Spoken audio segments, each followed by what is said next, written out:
بسم اللہ الرحمن الرحیم۔ السلام علیکم۔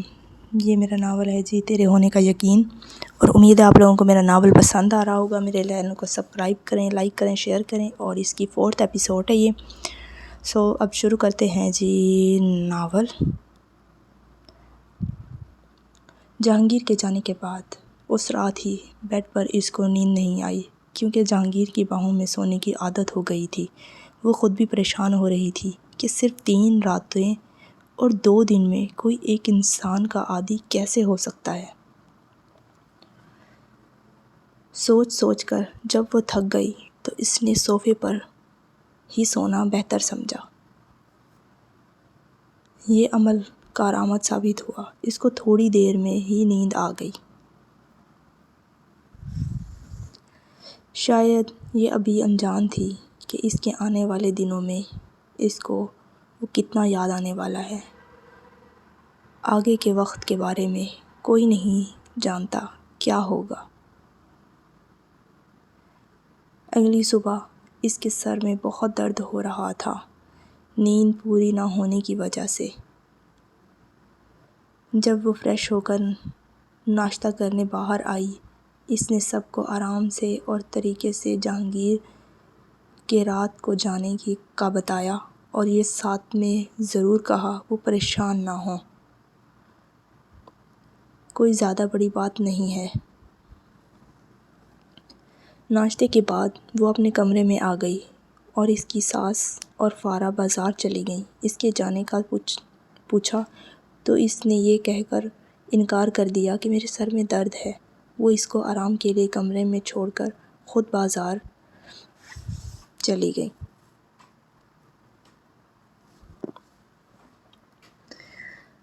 مگر کمرے میں بیڈ کو دیکھتی تو جہانگیر کی یاد آ جاتی، اس کی باتیں، اس کا پیار، اس کے ہاتھ، اور وہ یہ سب سوچ کر رونا آ رہا تھا کہ وہ بھی اس کے ساتھ چلی جاتی۔ مگر وہ کہاں جانتی تھی کہ اس کو یاد اس کا جینا مشکل کر دے گی۔ نیند کے لیے پھر صوفے پر سو گئی۔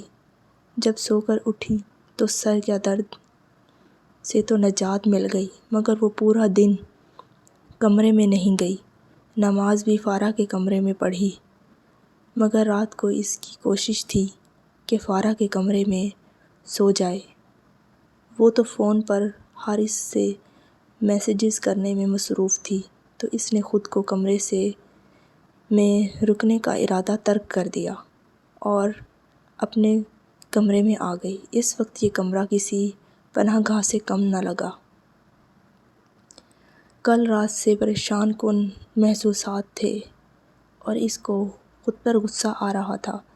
وہ کیفیت اب نہیں رہی تھی۔ اس کے ساتھ کیا ہو رہا ہے یہ جاننا مشکل تھا اس کے لیے، مگر کمرے میں سکون مل رہا تھا۔ یہاں سے بھاگ جانے کو دل نہیں کر رہا تھا، مگر سونے کے لیے اب بھی صوفے کا انتخاب کیا گیا۔ اس کو ذہنی سکون ملتے ہی وہ نیند کی وادی میں قدم رکھ چکی تھی۔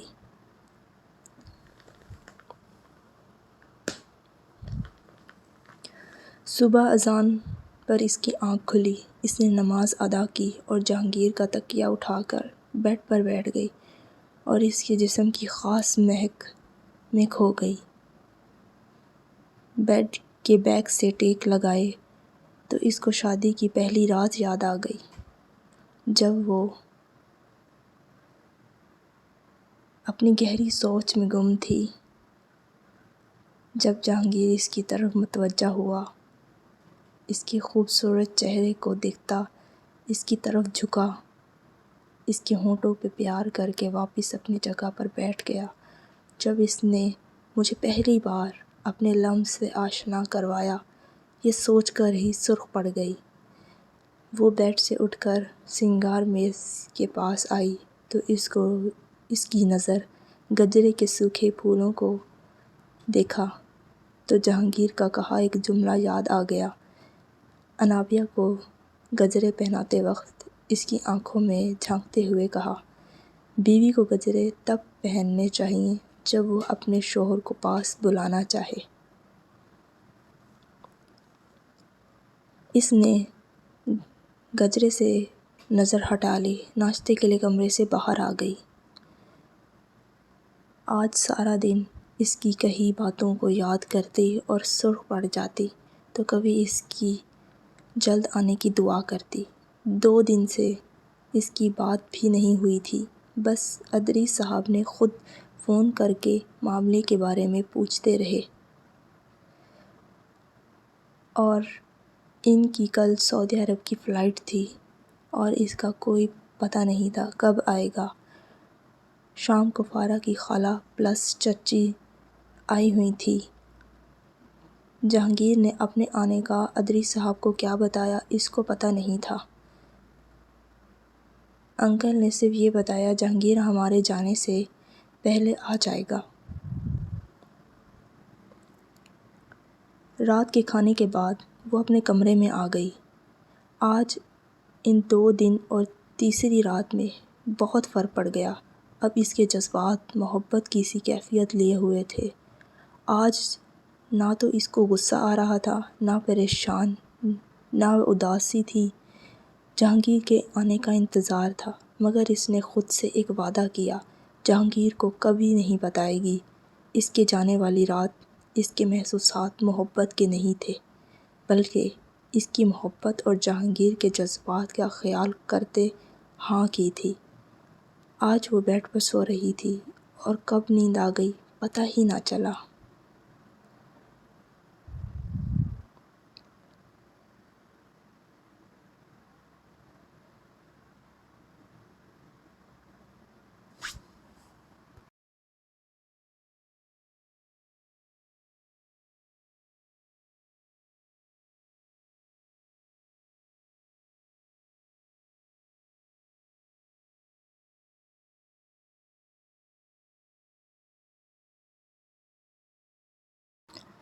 جہانگیر جب گھر پہنچا تو بہت تھکا ہوا تھا۔ رات کے 12 بجے ہوئے تھے۔ وہ سیدھا اپنے کمرے میں آ گیا۔ اندر آتے ہی اس کی نظر بیڈ پر سوتی انابیہ پر پڑی تو ایک سکون سا محسوس ہوا۔ انابیہ بیڈ پر اس کی جگہ پر سوئی ہوئی تھی۔ اس کے چہرے پر مسکراہٹ در آئی۔ ویسے تو اس نے کل صبح آنا تھا، مگر رات رکنے کا دل نہ کیا۔ اس نے شاور لیا اور بیڈ پر انابیہ کی سائیڈ پر سو گیا۔ فجر کی نماز کے لیے جب انابیہ کی آنکھ کھلی تو اس کو جہانگیر کے ہونے کا احساس ہوا، مگر کمرے میں کوئی نہیں تھا۔ ہلکا سا مسکرا کر وضو کرنے کے لیے اٹھ کھڑی ہوئی۔ نماز پڑھنے کے بعد بیڈ پر بیٹھ کر اپنا دوپٹہ سر سے اتار رہی تھی تو اس وقت جہانگیر کمرے کا دروازہ کھول کر اندر داخل ہوا۔ انابیہ کے ہاتھ وہیں پر تھم گئے۔ حواس بحال ہوتے ہی وہ دوڑ کر جہانگیر کے گلے لگ گئی۔ اس وقت جہانگیر کے تو ہوش ہی اڑ گئے۔ اس کو کچھ سمجھ نہیں آیا۔ انابیہ نے اسے خود سے اتنا جوش و خروش سے اس کا استقبال کیا، 1 سیکنڈ کے 10ویں حصے میں اس کے حواس واپس آئے اور اس نے انابیہ کو گلے لگا کر باہوں میں اٹھا لیا۔ کچھ لمحے ایسے ہی سرکتے رہے۔ جہانگیر کو خیال آیا تو انابیہ کو نیچے اتارا کر باہوں کا گھیرا کھول دیا، مگر وہ اب بھی اس کے ساتھ چپکی کھڑی تھی، جیسے وہ جہانگیر کے ہونے کا یقین چاہ رہی تھی۔ اس نے انابیہ کے کان میں سرگوشی کی، آج کیا 2 بدن ایک جان ہونے کا ارادہ رکھتی ہو؟ اس بات کو سن کر اس نے اپنے بازو کو ہٹا لیے۔ اس کو حیرت سے دیکھا، کیا آپ سچ میں موجود ہیں؟ اس کی بات سن کر جہانگیر کا قہقہ کمرے میں گونج اٹھا۔ انابیہ کے چہرے پر سرخی دوڑ آئی۔ جہانگیر اس کو لے کر بیڈ پر بیٹھ گیا۔ شوق نظروں سے دیکھتے ہوئے اس سے پوچھا، کیا تم نے مجھے اتنا یاد کیا کہ مجھے کمرے میں بھی تصور کر رہی تھی؟ نہیں، ایسی بات نہیں ہے، بس میں جذباتی ہو گئی تھی۔ اس کی نگاہ زمین پر تھی۔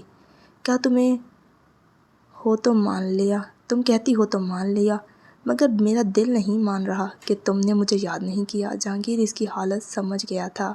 کچھ ماہ قبل اس کی بھی یہی حالت تھی۔ اس وقت محبت کی ابتدا ہو چکی تھی، بس اقرار کرنا باقی تھا۔ پھر اس نے بات بدل دی، اچھا ٹھیک ہے، تو اب کیا ارادہ ہے؟ کس بات کا؟ آج تو سب چلے جائیں گے۔ کہاں جا رہے ہیں سب؟ ماما اور بابا عمرے کے لیے جا رہے ہیں، حارث لاہور جا رہا ہے اور فارا اپنی خالہ کے ساتھ جا رہی ہے۔ کیوں نہ ہم ہنی مون کو چلیں؟ اس کی نظر جھکی جھک گئی۔ جیسے آپ کی مرضی، اس نے مسکرا کر کہا۔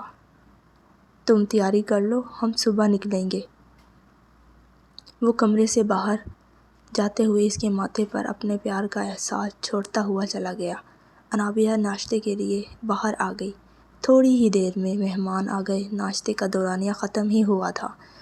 فارا کی خالہ، جو کہ جہانگیر اور حارث کی ممانی لگتی تھی، فارا کی بڑی بہن جو ممانی کی بہو تھی، اس کی فیملی بھی آئی ہوئی تھی۔ اس نے جلدی سے ان کے لیے اچھا سا کھانا بنایا اور اچھے سے تیار ہوئی۔ شام کو ان کی فلائٹ تھی۔ 6 بجے انہوں نے ایئرپورٹ کے لیے نکلنا تھا۔ جب ایئرپورٹ کے لیے نکلنے لگے تو 4 گاڑیاں تیار کھڑی تھیں۔ ایک میں فارا اپنی ممانی اور ان کی فیملی موجود تھی۔ حارث ماما اور بابا کو ساتھ لے کر جا رہا تھا اور ایک میں جہانگیر اور انابیہ موجود تھے۔ وہ جب ایئرپورٹ پر اندر داخل ہو گئے، ان کی ماما اور بابا مل رہے تھے۔ ماما نے ملتے ہی انابیہ سے کہا، میرے بیٹے کا خیال رکھنا، یہ بہت زیادہ اپنے خیالات کو واضح طور پر بتاتا نہیں ہے اور نہ اپنے احساسات بتاتا ہے، اس لیے تم کوشش کرنا اس کی بات کو سمجھنے کی اور اس کو اکیلا محسوس نہ ہونے دینا، کیونکہ اس نے بہت ٹائم ہمارے بغیر گزارا ہے پڑھائی کی وجہ سے، پھر اس نے کاروبار بھی دوسرے شہر میں سیٹل کر لیا، اس وجہ سے جہانگیر ہمارے ساتھ زیادہ نہیں رہا۔ اس کو اب ایک ساتھی کی ضرورت ہے اور مجھے امید ہے کہ تم ایک بہت اچھی، خوبصورت اور ایک سمجھدار بیوی ثابت ہوگی، ایک اچھا ساتھی۔ میں تم سے یہ امید رکھ سکتی ہوں کیونکہ تم ایک خوبصورت دل رکھنے والی لڑکی ہو۔ ایسی لڑکیاں ملنا بہت مشکل ہے۔ میں اور میرا بیٹا اور میرا خاندان اس لحاظ سے بہت زیادہ اللہ کا شکر گزار ہے کہ تم ایک بہت اچھی لڑکی ہمیں ملی ہو۔ ہم نے تمہیں ہمیشہ بیٹی کی طرح ہی سمجھا ہے اور تم ایک بیٹی کی طرح ہی رہنا۔ مجھے امید ہے کہ جب ہم واپس آئیں گے تو ایک ساتھ وقت گزارنے کو ملے گا۔ یہ باتیں کرنے کے بعد وہ بہت جذباتی ہو رہی تھی تو اس نے آگے بڑھ کر اپنی ساس کو گلے لگا لیا اور ان سے وعدہ کیا کہ وہ ان کے بیٹے کا بہت خیال رکھے گی اور ان کو محبت کرنے، خوش کرنے کی پوری کوشش کرے گی۔ آپ بے فکر ہو کر جائیں، پریشان نہ ہوں۔ انابیہ کی ساس اور اس کا سسر ان سب سے ملنے کے بعد ایئرپورٹ کے اندر چلے گئے۔ جب تک جہاز ہوا میں پرواز نہیں کر گیا، سب لوگ وہیں کھڑے رہے۔